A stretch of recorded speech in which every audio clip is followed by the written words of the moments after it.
Bonjour. Nous voyons aujourd'hui la fonction choisir. Celle-ci retourne l'un des éléments parmi plusieurs arguments valeurs, en fonction d'un numéro de position défini. Le premier argument définit le numéro de la position de la valeur à retourner, parmi les arguments valeurs suivants. Les arguments suivants définissent chacun les valeurs séparées par des points-virgules. Dans cet exemple, nous choisissons la valeur en position 2, parmi les valeurs 5, 10, 7 et 20. La valeur de retour sera 10. Nous pouvons choisir parmi des valeurs représentées par des chaînes de caractères entre guillemets. Ici, la valeur numéro 3 sera la chaîne rouge. La 2 sera blanc. En définissant une valeur d'index inférieure à 1, comme par exemple 0, nous obtenons une erreur. C'est aussi le cas si le numéro de position à retourner est supérieur au nombre d'arguments valeurs.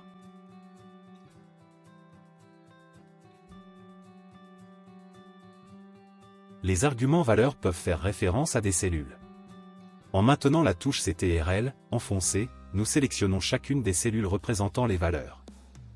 Ainsi, dans cette formule, la position 4 renverra le contenu de la cellule J7.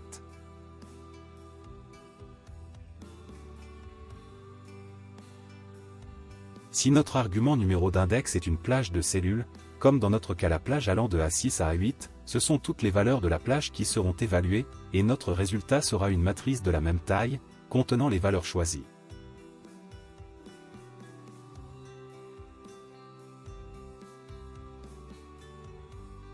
Nous pouvons également définir une constante matricielle en premier argument. Le choix sera fait pour chacune des valeurs la composant, et notre résultat sera également une matrice. Pour ce nouveau cas, nous utiliserons la fonction choisir pour obtenir la somme de la colonne du mois sélectionné. Nous commençons par définir en P4 une validation des données avec une source liste pour le choix du mois. La fonction equivix va nous permettre d'obtenir la position de notre choix en P4 dans la plage allant de B3 à M3.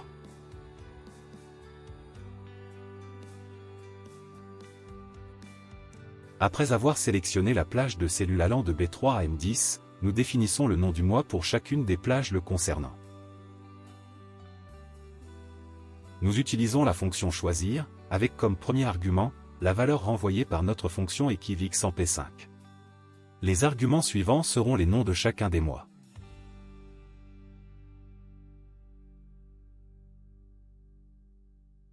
Notre résultat sera une matrice représentant le contenu de la colonne du mois choisi.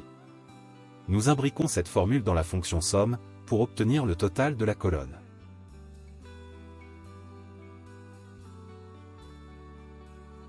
Nous copions la formule equivix, se trouvant en P5, pour la copier en premier argument de notre formule choisir et ainsi avoir une formule autonome.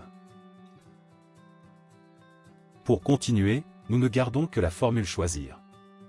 Nous allons nous donner la possibilité de choisir le type de synthèse que nous souhaitons pour le mois choisi.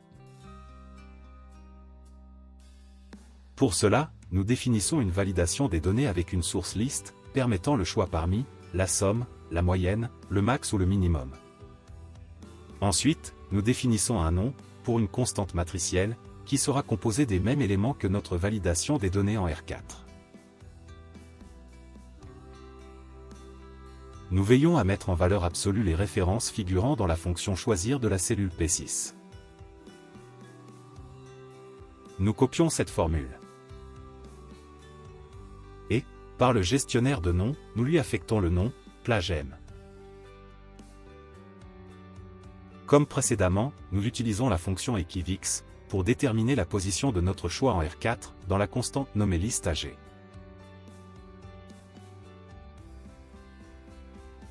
En R6, nous écrivons notre formule choisir.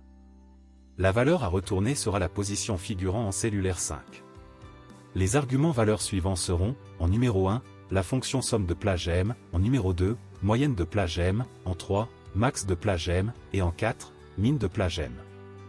Comme avant, nous remplaçons la cellule R5 par notre fonction equivix dans l'argument 1 de la formule choisir.